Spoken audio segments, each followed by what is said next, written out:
I give you, so you have 15 minutes. Okay, great. 15 minutes, question included.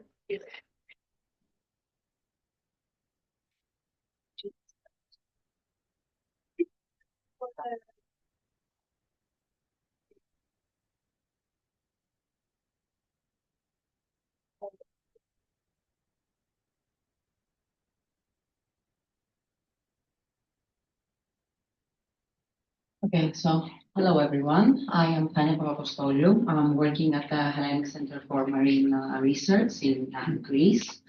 I'm working on task 2.3, which is called Automatic and Machine-Aided Quality Assessment of Heterogeneous Data for Climate Applications. Today, the purpose of the talk is to kind of give you an overview of how we're advancing towards parts of the obligation of the task, that is to try and quantify also uncertainties using some of the machine learning tools that we're going to use anyway to apply some quality assurance checks on heterogeneous data. You had a big overview from Johannes on what do we mean when we talk about uncertainties. For the purpose of this talk, I really want you to keep inside your head this definition that for an EOV to actually be called an EOV, it needs to include uncertainty, for sure.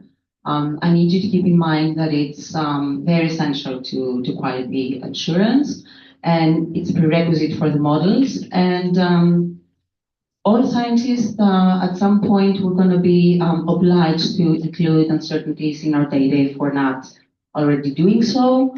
I can tell you for a fact that the data that we're providing through our Poseidon operational system do not come with uncertainty estimates at the moment, but this is something that we're definitely going to try and change sometime in the future. Sources of uncertainty can be a number of different things. If all of those things are independent of each other, then we can just add them all up under one square root. Can be a very tedious thing to do, but we have to do it. Very important. But it starts getting more complicated. Now, if you're dealing with heterogeneous data and you want to take multi-platform approaches when you're using ECVs to calculate something in the ocean, what happens? How do we calculate this uncertainty? Do we consider all of those measurements independent with each other and put them all under a square root? I don't know how you people do it when you have to do that, but it's definitely something that adds complexity to the quantification of those quantities. I'm going to try and illustrate how important that is with an example. For example, in the Cretan Sea, under the Jericho program, there was a setup called pilot supersite, where some of our Poseidon platforms in the Cretan Sea, that's the lower part of the diagram, were signed up in this pilot supersite system, and were able to monitor with multi-platforms different sets of variables like temperature, salinity, oxygen, and a lot of biogeochemical variables using all of those platforms. Now, if I am a policymaker, or if I'm the Greek government and I want to know what is the sea surface temperature at the Cretan Sea, and I'm measuring simultaneously with all of those platforms, which is the number that I'm going to give as a scientist to my government? What am I going to tell them? It's 15 degrees plus or minus what? Is it all of this uncertainty that I described in the other slide? And if you want to make things even more complicated in this framework, try and think of it in terms of not having a simple EOV, one that does not consist of other EOVs, like, for example, ocean surface stress, where you need to consider air propagation if you want to calculate any type of uncertainties, ones that have to take into advantage the formulas.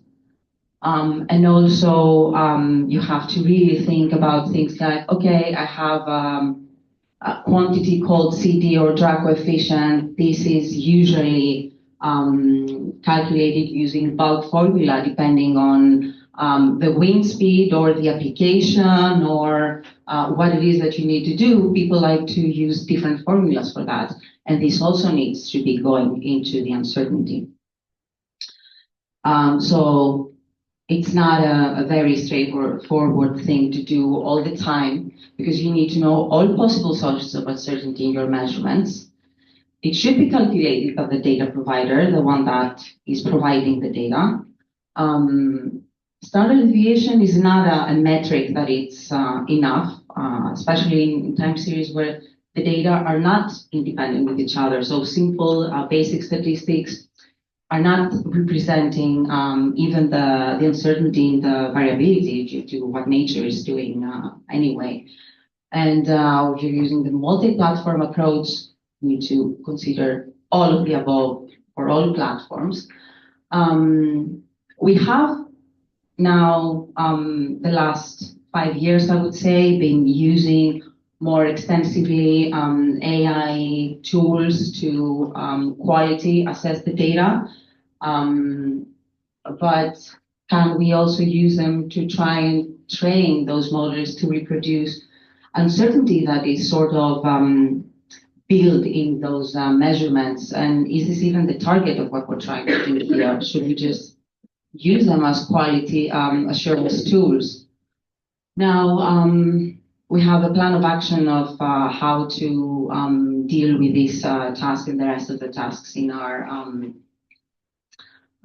in mind. Now we're in phase 2 where we're just testing some models first to see if they're reproducing variables of interest in a way that it's scientifically sound. So first thing that we did was to try and identify an EOV that was very interesting to partners because we cannot possibly do that for all EOVs. So the goal here is to try and have a very scientifically sound and easy to implement methodology, something that we can give to the users and that can apply it potentially themselves.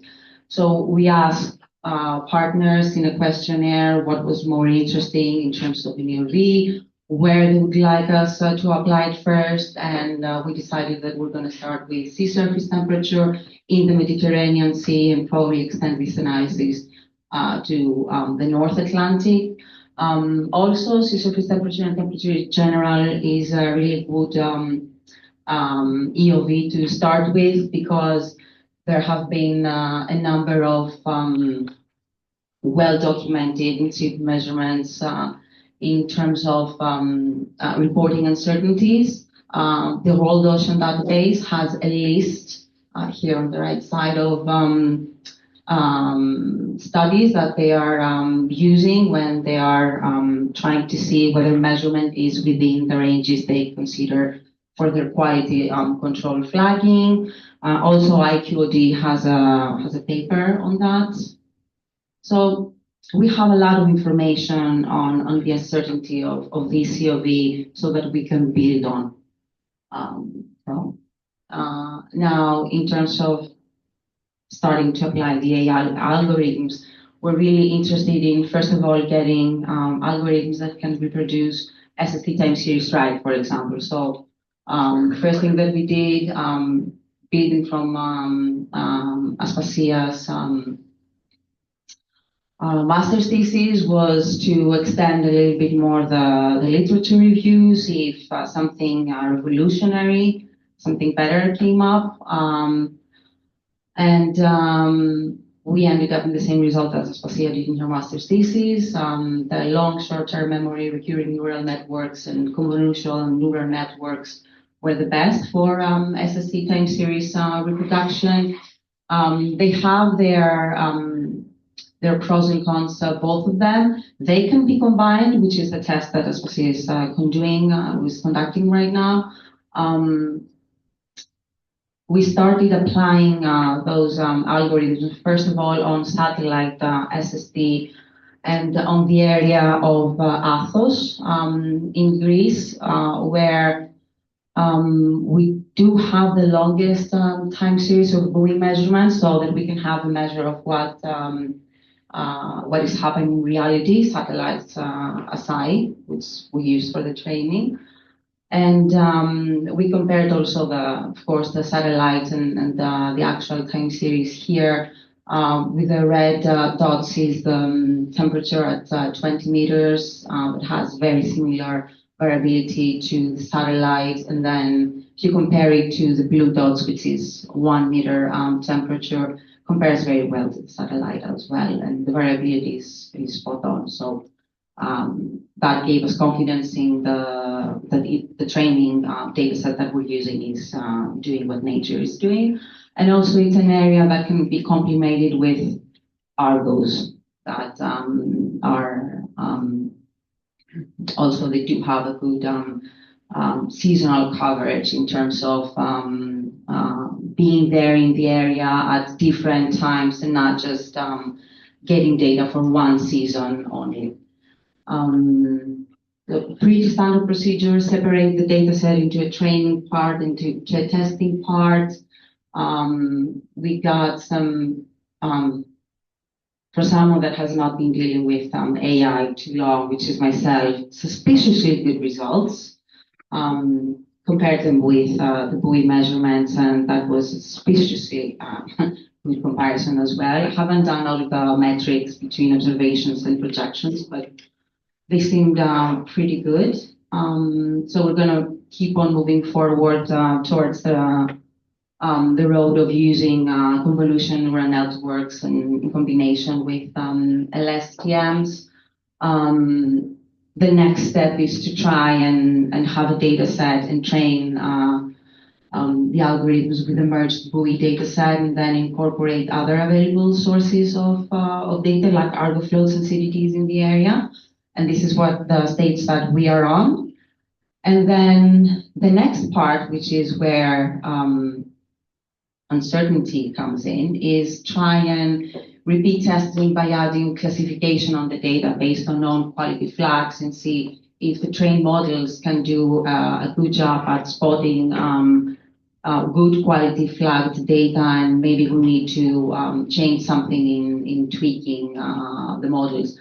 Then the percentage of successful flags in predicting was going to give us a good tool for quality assurance of the data. And it's also going to incorporate the multi-platform approach.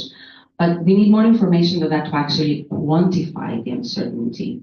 And this is the part that maybe we need to rethink of how we're going to move forward with that.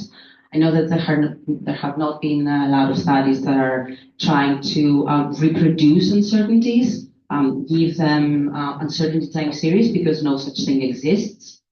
But this is where we are right now, and I'm done. Thank you. Thank you very much. Thank you very much. Quick question.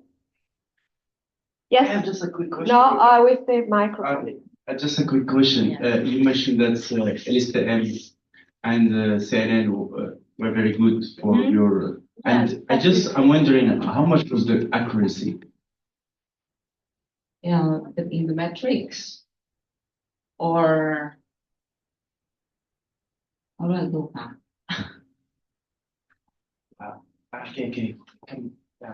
Yeah. So which accuracy do you want? Accuracy you trained by using the LSTM, for example.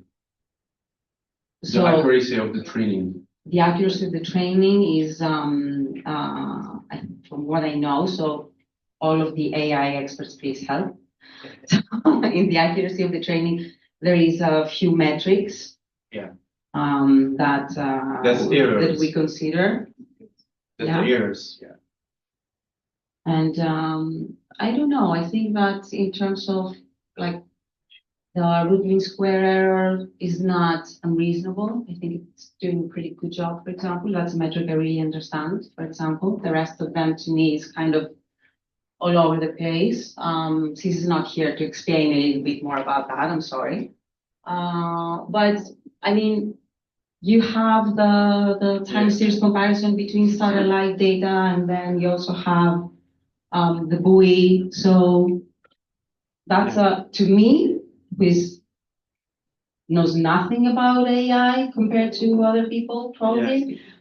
This is a really good comparison. I think that it's doing its job. Yeah. Thank you very much, Tanya.